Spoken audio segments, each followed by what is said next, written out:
अगर कोई भारत से संयुक्त अरब अमीरात यानी यूएई जाने की तैयारी कर रहा है, तो ये समझना बहुत ज़रूरी है कि अपने भारतीय दस्तावेज़ों को वहाँ ऑफिशियल तौर पर वैलिड कैसे बनाया जाए। तो चलिए इस पूरी प्रक्रिया को स्टेप बाय स्टेप समझते हैं। क्या काम, पढ़ाई या फिर किसी बिजनेस के लिए भारत से यूएई जाने की कोई योजना है? अगर ऐसा है तो एक बहुत ज़रूरी बात है जो पता होनी चाहिए, वो ये कि भारतीय दस्तावेज़ों को यूएई में वैध बनाने के लिए एक खास तरह की मंजूरी की ज़रूरत पड़ती है। आइए देखते हैं कि हम आगे क्या-क्या जानने वाले हैं। सबसे पहले यूएई दस्तावेज़ की दुविधा क्या है, फिर एम्बेसी अटेस्टेशन आखिर होता क्या है, कौन-कौन से दस्तावेज़ों के लिए ये ज़रूरी है, 5 कदमों की पूरी प्रक्रिया क्या है और आखिर में कुछ बहुत ज़रूरी बातें जो याद रखनी है। तो चलिए शुरू करते हैं सबसे पहले सवाल से। ये यूएई दस्तावेज की दुविधा आखिर है क्या? एक बात बिल्कुल साफ समझनी होगी, भारतीय यूएई दूतावास से अटेस्टेशन के बिना यूएई के अधिकारी दस्तावेजों को सीधे-सीधे अस्वीकार कर देंगे। मतलब साफ है, ये प्रक्रिया जरूरी है, कोई ऑप्शन नहीं है। ठीक है, तो प्रॉब्लम तो समझ आ गई। अब सॉल्यूशन की बात करते हैं। हमारा दूसरा सेक्शन, एम्बेसी अटेस्टेशन क्या है? एम्बेसी अटेस्टेशन सुनने में थोड़ा टेक्निकल लगता है ना, पर इसका मतलब बहुत सीधा है। ये एक ऑफिशियल प्रोसेस है जिससे एक देश में बने दस्तावेज दूसरे देश में कानूनी तौर पर मान्य हो जाते हैं। इससे यूएई ये पक्का करता है कि दिखाए गए दस्तावेज असली हैं। अब सवाल ये उठता है कि ये इतना लंबा प्रोसेस क्यों? एक आसान तरीका भी तो है जिसे अपोस्टिल कहते हैं, जो हेग कन्वेंशन के सदस्य देशों के लिए होता है।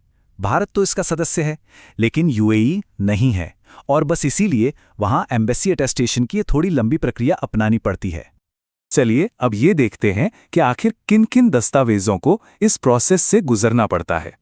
मोटे तौर पर देखें तो 3 तरह के दस्तावेज होते हैं। पर्सनल डॉक्यूमेंट्स जैसे जन्म और शादी के सर्टिफिकेट, एजुकेशनल डॉक्यूमेंट्स जैसे डिग्री और डिप्लोमा, और कमर्शियल डॉक्यूमेंट्स जैसे पावर ऑफ अटॉर्नी।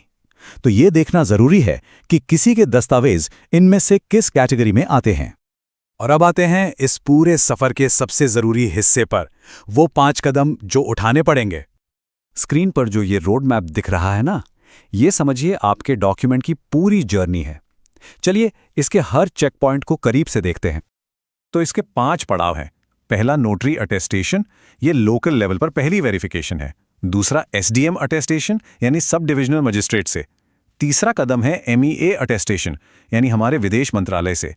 चौथा दिल्ली में यूएई दूतावास से अटेस्टेशन। और आखिरी और 5वां कदम है एमओएफए अटेस्टेशन, जो यूएई पहुंचने के बाद वहां होता है। और इन 5 पड़ावों को पार करने के बाद आखिरकार दस्तावेज कुछ ऐसा दिखता है, ऑफिशियली अटेस्टेड और यूएई में इस्तेमाल के लिए बिल्कुल तैयार। ठीक है, प्रोसेस तो समझ लिया, पर कुछ प्रैक्टिकल बातें हैं, कुछ प्रो टिप्स जो पता होनी चाहिए। तो हमारा आखिरी सेक्शन है याद रखने वाली जरूरी बातें। देखिए, शुरुआती वेरिफिकेशन के लिए 2 रास्ते हैं। एक है एसडीएम मेथड, ये तेज है, सस्ता है और ज्यादातर मामलों में यही बेस्ट है। लेकिन एक दूसरा रास्ता भी है, स्टेट/एचआरटी मेथड। ये थोड़ा लंबा और पेचीदा है, पर हाँ, कुछ खास एजुकेशनल डॉक्यूमेंट्स के लिए कभी-कभी यही मांग लिया जाता है। अच्छा, एक सवाल जो बहुत लोग पूछते हैं, क्या दस्तावेजों को अरबिक में ट्रांसलेट करवाना पड़ता है? तो जवाब है, ज्यादातर मामलों में नहीं। यूएई में अंग्रेजी दस्तावेज चल जाते हैं, खासकर प्राइवेट कंपनियों में नौकरी के लिए। लेकिन अगर सरकारी नौकरी, इमिग्रेशन या फिर स्वास्थ्य और न्याय मंत्रालय से जुड़ा कोई काम है, तो इसकी जरूरत पड़ सकती है। तो कुल मिलाकर ये पूरा प्रोसेस एक ऑफिशियल ब्रिज की तरह है, जो भारत में मौजूद क्वालिफिकेशंस और पहचान को यूएई में भविष्य के मौकों से जोड़ता है।